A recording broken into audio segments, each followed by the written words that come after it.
everybody, my name is Ratchet, and today we're going to be visiting the Utah State Railroad Museum. Here we have a ex-DNRGW steel caboose here. And see, the Action Road was their slogan. Notice that axle-driven generator to provide electricity on the caboose. And here we have another steel caboose, this time from the Union Pacific.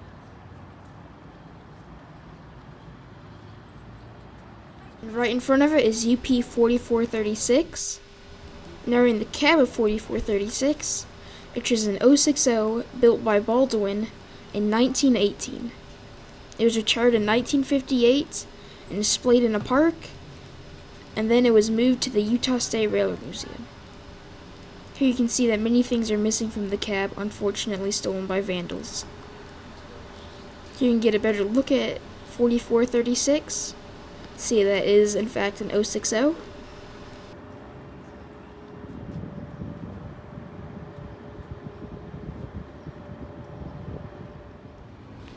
This is Southern Pacific GP9 3769. It is an EMD engine.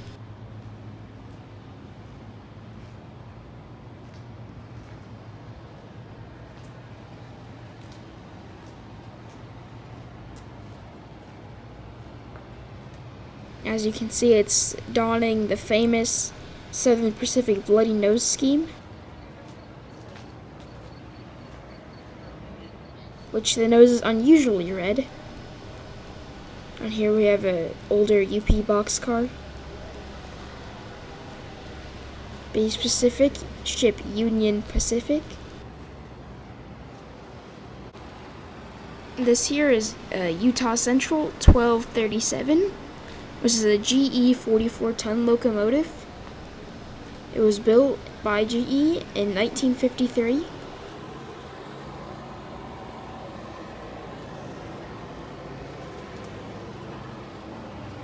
It was originally used by the U.S. military.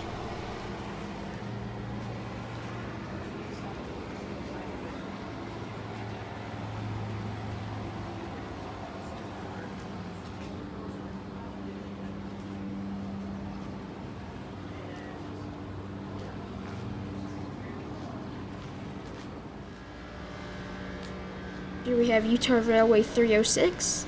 You can see is not painted in Utah Railway scheme, nor lettered 306, because it is in the scheme of Doyle McCormick, because this unit was recently donated from Oregon.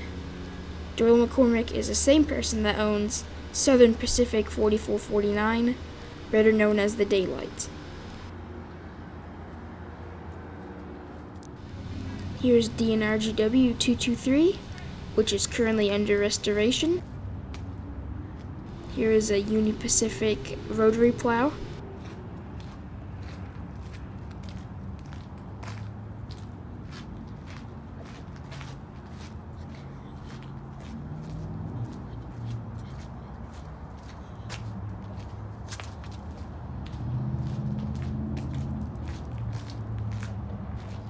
Back there you can see a crane. Here's a close-up of 223's tender. Currently the underframe of both 223 itself and its tender are currently being restored, and they're making some good progress. And see, it is a narrow gauge locomotive, 3 foot. Here's its fire door.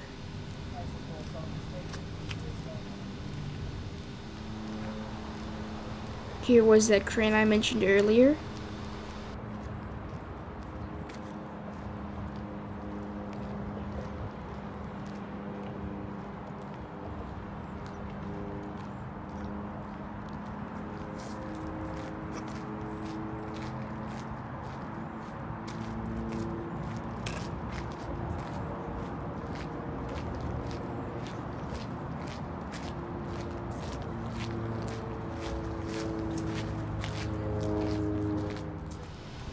Here we have Western Pacific 3002, which is a GP35. As you can see, it's been recently painted, because only 2 years ago it arrived at the museum in Arkansas Midland paint.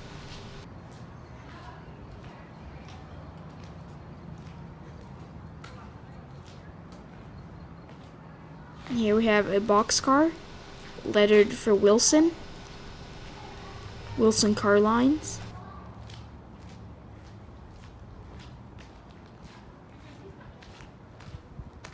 Here we have United States Army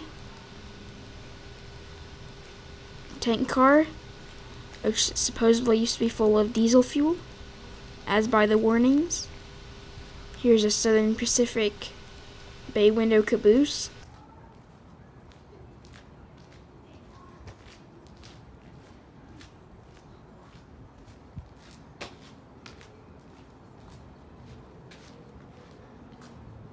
As you can see the sign, do not climb on the trains, which should be common sense at a railway museum. We have a Rio Grande wide vision caboose here.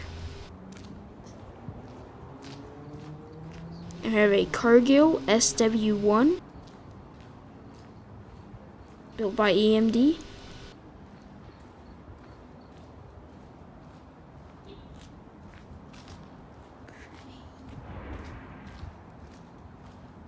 Which is Cargill 6751. As you can see, there's a yard job, as it's right next to some very active trackage. Here is Union Pacific 26, which is a gas turbine locomotive. These burn bunker C oil. It's one of only 2 surviving big blow turbines, and the other one is in the Illinois State Rail Museum.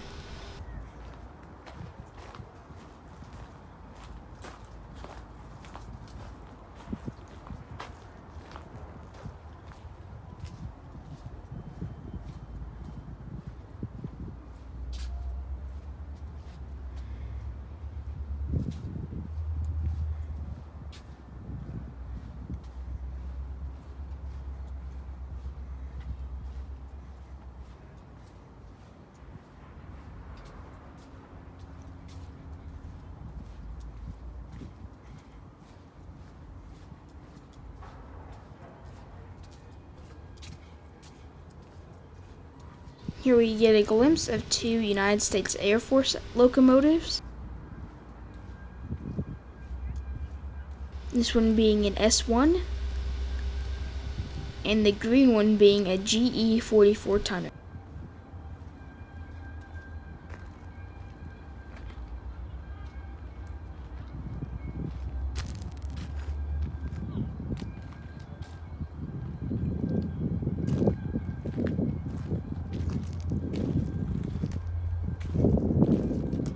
Here's a Strategic Air Command car. I don't know if you can hear the slight whine of steel wheels on steel rails in the background. As I mentioned, this is a very active rail line. Then there, you can hear a front runner train coming. We have a collapsed boxcar.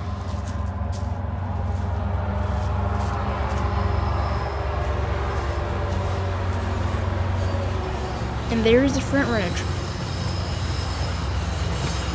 As I trip and roll my ankle.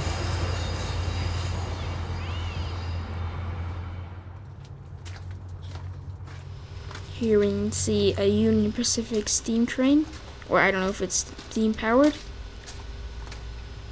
but I assume so because most of them are. This one looks a little bit more modern though. And here we see a Strategic Air Command car. Well, same car, different view.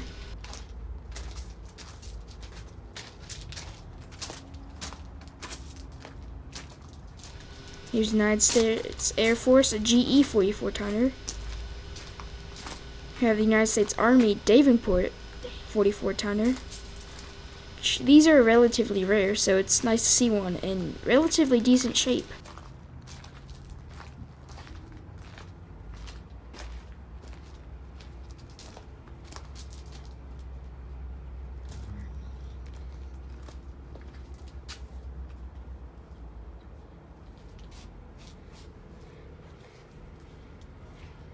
And here's another Air Force engine, this time being an S1, built by Alco.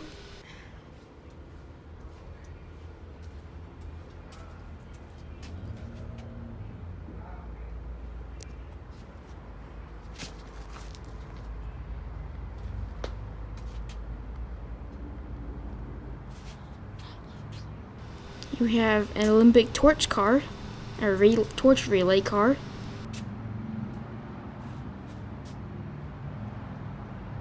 It appears that the crane has been moved, despite what the plaque says. Or wrecking derrick, as they say.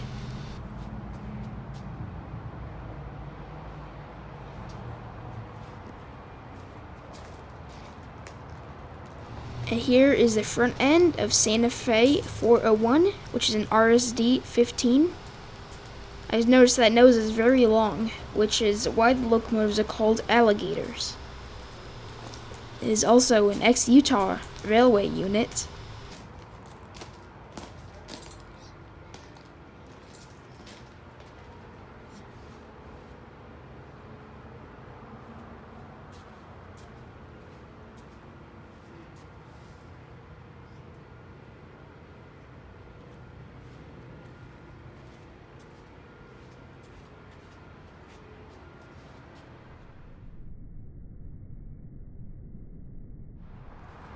Here's a Southern Pacific SD45, number 7457.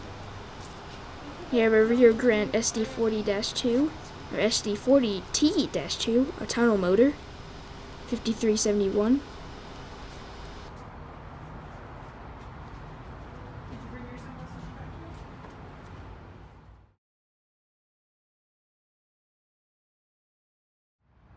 Here's Union Pacific 6916. Which is a DDA 40X, also known as Centennial.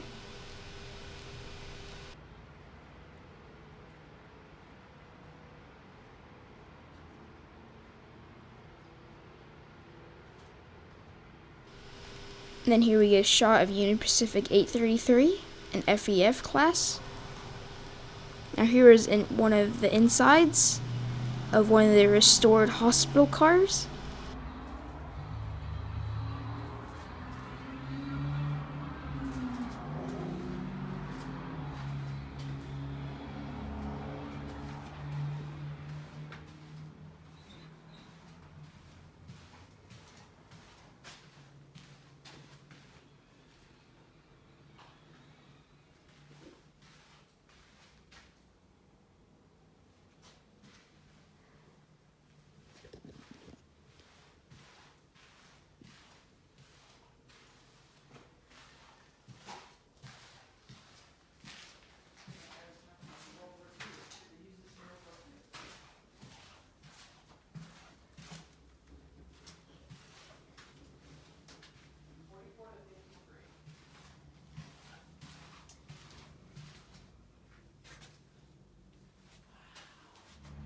Here's a view of some of the passenger cars they have.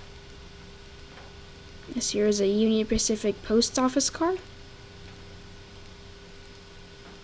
which was essentially, as the name implies, a rolling post.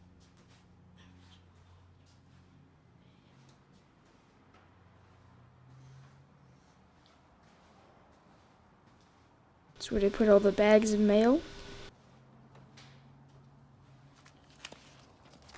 I have some pictures here of the restoration of the car.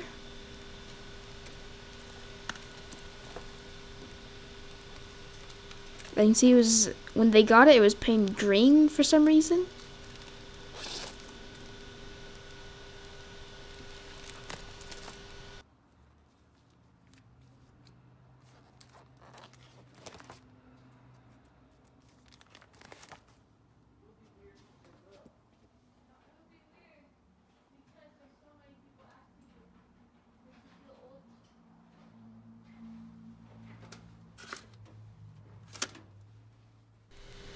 Then over here is where I'd assume they'd store the large carts of mail to deliver to all the different towns and stations. Over there in the dark, you can actually see one of the carts they would use.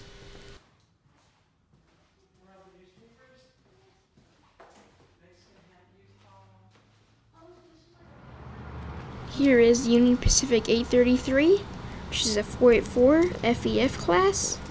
I'm unsure if this is an FEF3 or an FEF4. I would assume FEF3 since your number is 833.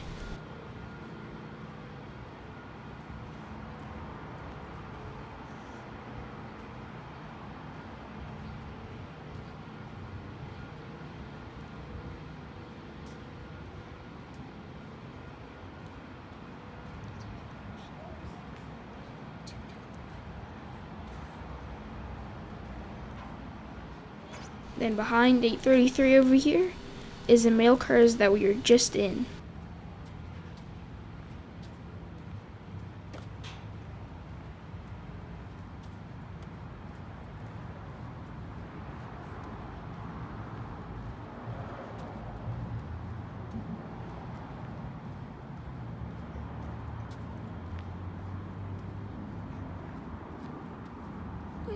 Then this poor car over here looks to be a Golden Spike Centennial car, which would be around 1969. And it doesn't look like this car has gotten a coat of paint since then either.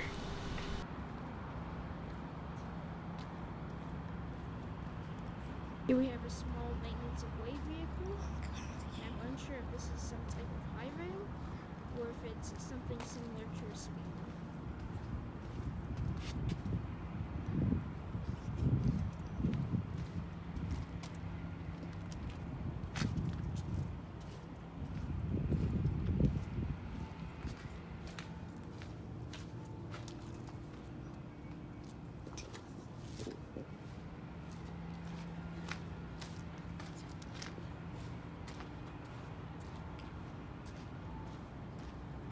And with that, that is the end of the video. Make sure to like, subscribe, and share to all your friends. See you in the next one.